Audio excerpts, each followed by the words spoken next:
Oke guys, jadi di sini gue butuh bantuan kalian untuk menentukan kelanjutan nasib ikan-ikan pari gue yang ada di dalam megatank ini.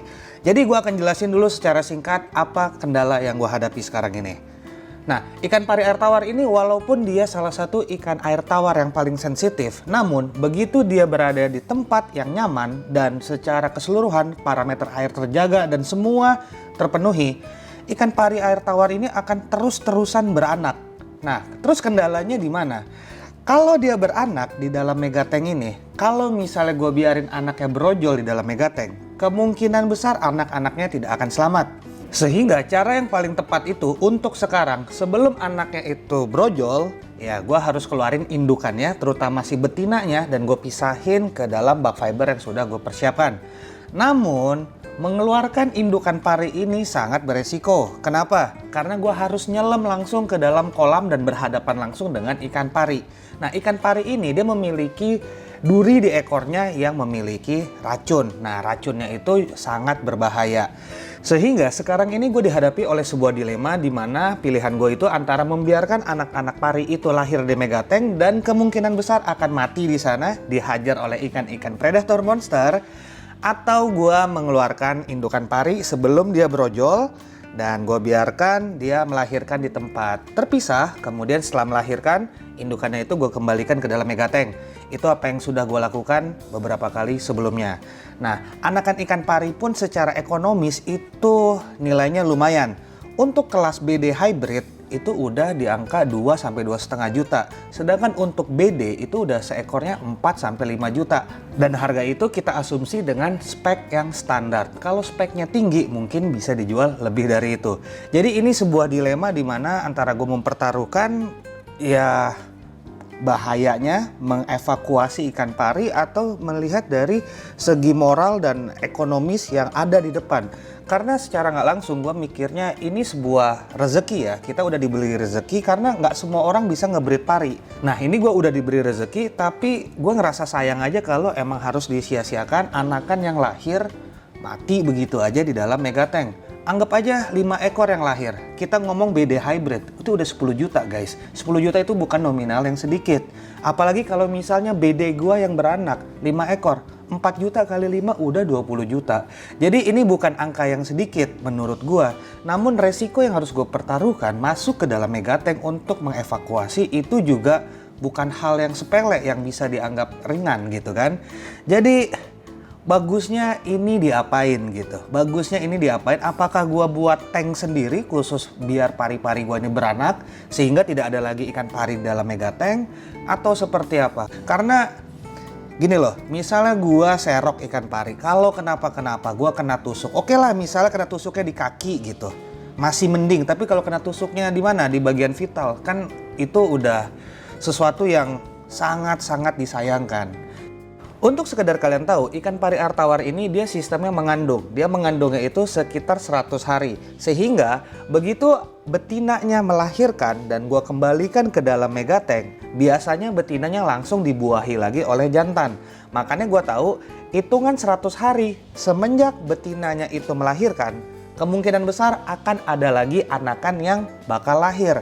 Nah, jadi untuk 1 ekor indukan betina, gue harus nyelam mengevakuasi betina itu kurang lebih 2 hingga 3 bulan sekali.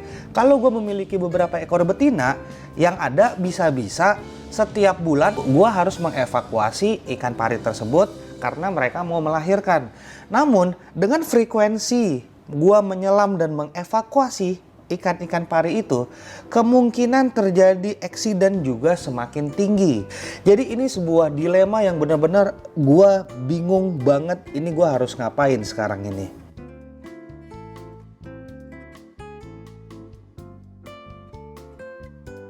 Di luar kendala yang ada, jadi ikan pari air tawar ini sebenarnya tidak membahayakan untuk manusia selama tanda kutip tidak diobok-obok. Namun apa yang gue lakukan untuk mengevakuasi ikan-ikan pari ini, itu gue sudah mengobok-obok. Jadi ya secara nggak langsung gue sudah apa ya, ngejilat ludah gue sendiri gitu kan. Maksudnya gue udah bilang ke orang ya, lu melihara pari nggak masalah, tapi ya ngapain lo obok-obok itu ikan pari gitu kan.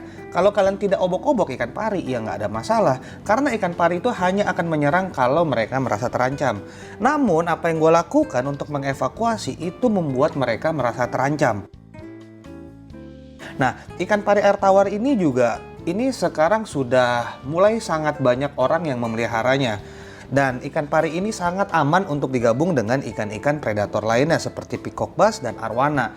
Dan yang gue lihat, para penghobi arwana ini sudah mulai sangat banyak yang menggabungkan ikan arwana dia dengan ikan pari air tawar. Karena secara estetika, itu estetikanya masuk banget. Kelasnya masuk banget. Jadi, ya, ini ikan pari adalah salah satu ikan yang menurut gua sekarang ini udah mulai banyak dilirik oleh para penghobi. Yang terutama ya segmennya mungkin masih kecil ya, karena ya sekali lagi harga anakan ikan pari pun cukup lumayan. Tadi kan gua udah sebutin tuh kisaran-kisarannya. Dan ikan pari ini salah satu ikan yang menurut gua itu dari tahun 2016 awal gua pelihara ikan sampai detik ini harganya itu stabil. Nah, kenapa bisa stabil? Ya karena segmen pasarnya juga tertentu. Jadi emang tidak sebanyak ikan-ikan lain yang mungkin semua orang ya bisa beli. Nah, sekarang kalaupun ikan pari ini bisa dibeli, tidak semua orang bisa merawat. Nah, sehingga itu adalah salah satu tantangan lain bagi para penghobi untuk memelihara ikan pari. Biasanya yang memelihara ikan pari itu udah harus sangat mengerti dasar-dasar filtrasi. Mungkin di atas standar lah. Maksudnya gini, kalau baru ngerti masih level-level ya masih baru belajar banget, itu gue pribadi juga tidak menyarankan untuk para penghobis untuk memelihara ikan pari.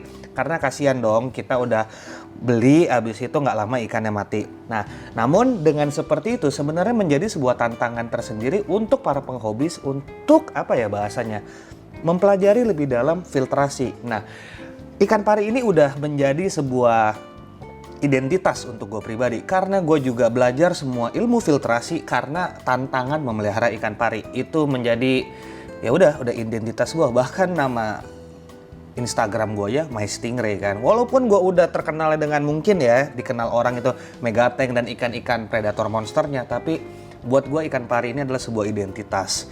Karena jauh sebelum gue nge-YouTube atau bahkan dikenal banyak orang, gue pun juga sudah fokus dengan ikan pari air tawar. Gue udah breeding udah cukup lama, namun ya tidak gue seriuskan. Jadi emang parinya yang beranak ya beranak begitu aja.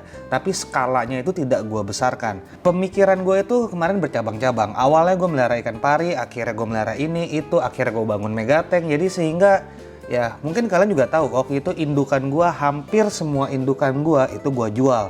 Nah, jadi sekarang ini ya inilah indukan-indukan yang tersisa sama gua, dan yang tersisa pun adalah ikan-ikan yang memiliki nilai sejarah buat gua.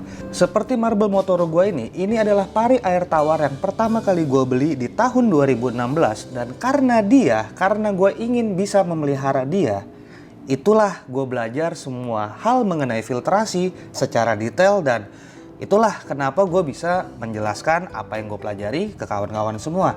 Kalau dulu gue nggak beli ini ikan pari, gue nggak pernah tertarik melihara ikan pari, mungkin gue nggak seperti sekarang gitu kan. Maksudnya ya paham ya maksud gue gimana ya. Mungkin gue mengenai filtrasi taunya cuma setengah-setengah doang. Hal-hal seperti itulah. Jadi sekarang gua dihadapkan oleh dilema antara ini anakan ikan pari yang lahir mau diapain, dibiarin begitu aja, tersiksa dan akhirnya mati, atau gimana? Tolong bantu gua, apa pendapat kalian tentang dilema yang sedang gua hadapi sekarang ini. Terima kasih. So see you guys in my next video. Bye bye.